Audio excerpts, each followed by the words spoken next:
guys. Hey, Bridgie.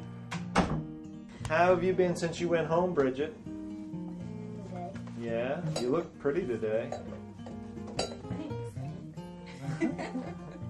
Kids are smart, and kids, you know, one of the reasons I don't do adult medicine is the kids just want to get better. They don't have all the trappings that we have as adults. They just want to get better, and if you celebrate them, they feel better. Let's look at that new heart of yours. And when they feel better, that's the bottom line. Oh, look at that, Bridgie.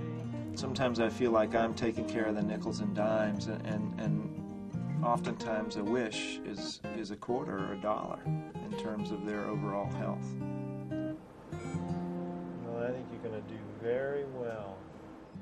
I had a little girl who had a wish, and I had to do several procedures on her for several years beyond her wish.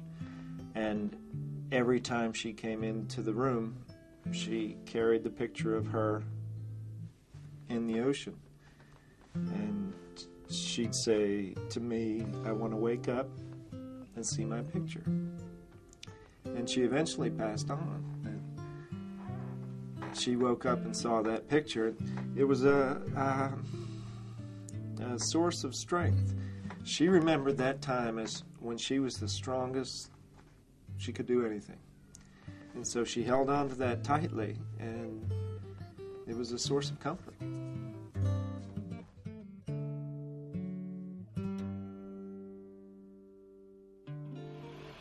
Hi, Alex. Hi, Alex. Nathaniel! Ashley! You say, how was school? Ashley! Give hugs. Ashley! How was school? Well, cystic fibrosis is a disease that infects the lungs and clogs your bronchial tubes with a skunk and mucus, which prevents you from breathing, and it sometimes prevents you from being able to digest all the vitamin C protein from your food, so I have to take enzymes. My son Alex is really quite a unique child. He is mature beyond his age. He's a very sensitive child, very inward thinking. He spends his life trying to please other people and make sure they're happy, which is interesting given that so much of his life has been filled with unhappy moments. It's kind of bad because I don't like it. I have to have a feeding tube, and I hook up to that machine. It feeds me because I can't get enough food. I have to do that because cystic fibrosis.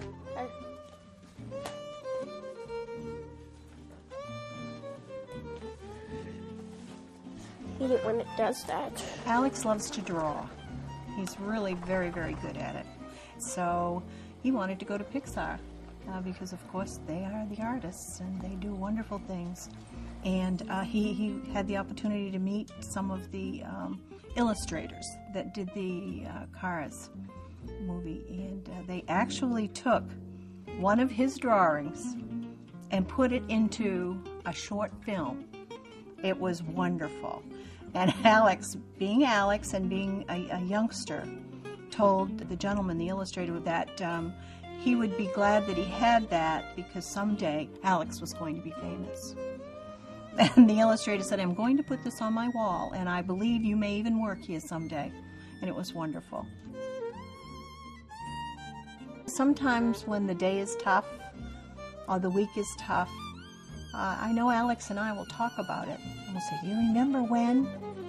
And it's a chance for his mind to move on to something that is calmer and pleasant and special. So if every child could have this opportunity, that would be my greatest wish.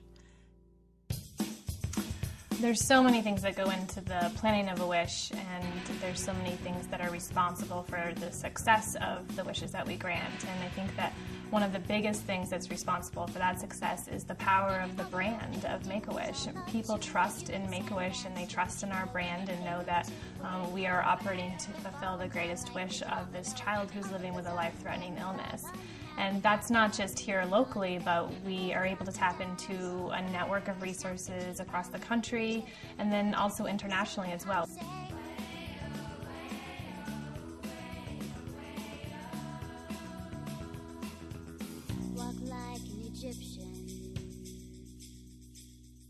A great example of that is with Nicholas's wish to go to Egypt. It would never have happened if we hadn't been able to tap into so many different resources, you know, whether it's a partnership with the National Office for Lodging in Cairo, or a travel agent who works with a tour guide who donates their services to the foundation to spend all of their time with the family while they're over there. It's really a wonderful thing to see all kinds of people come together in order to make this child's wish come true. And for me personally, that's what really speaks to the share the power of a wish. Walk like an Egyptian.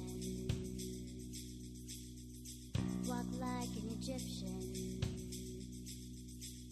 The level of our guide that was over there, who has worked with Make-A-Wish in the past, he was exceptional, and a lot of things on the fly that he decided, you know what, I think you guys would enjoy this. We're here, let's kick it up to a whole different level, and he was able to get us access to things that weren't even on the itinerary that just we found unique at the moment. So.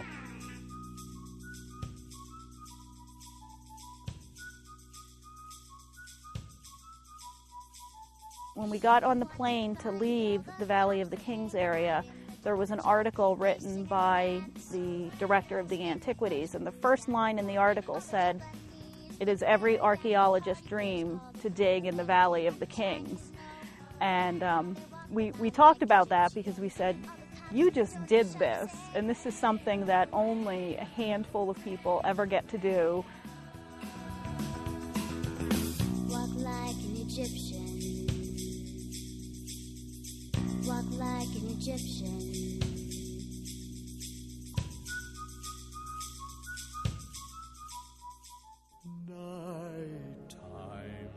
One of my favorite wishes is Molly Field.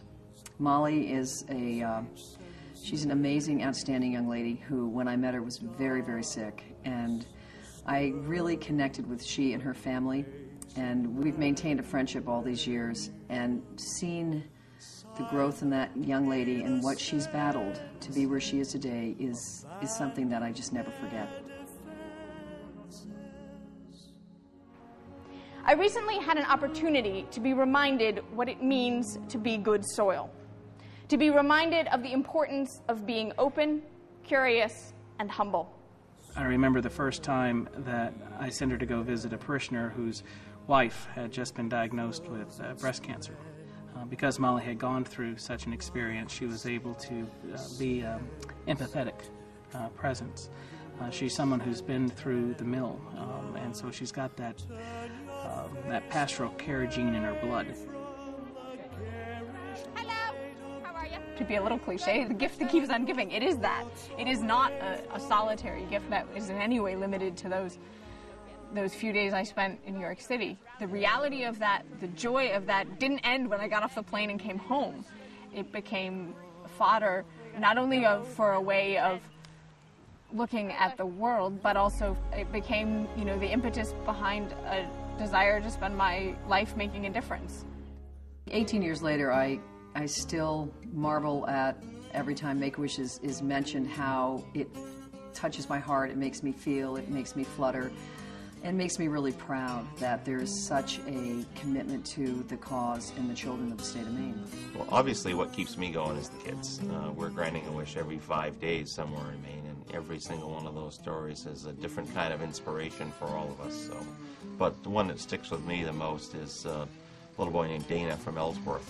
Sesame Street Live will begin in 3 minutes. When Tom and Caroline came to the house, they spent a great deal of time with him trying to figure out what is his wish going to be. A lot of kids go to Disney World and places like that, and Dana wanted to go 30 miles away and basically spend a weekend with his friends. And so that's what we did. And You know, I look back on it today, and you know, for a short time during that weekend, and I think we all felt kind of the same way, maybe at different times. But I think every one of us during that weekend, at some point, for a few minutes, forgot that he was ill. That to me was huge. I've been waiting a long time to meet you, Elbow. He really enjoyed it immensely. All the beautiful colors, and anytime Elmo was on the stage, and he's looking around and all the colors, and it came down from the stage and they put their hand out to him. And he just, with all the energy he had, you know, it was soon after that he had to take a little nap. He stayed up until 2 in the morning at the motel.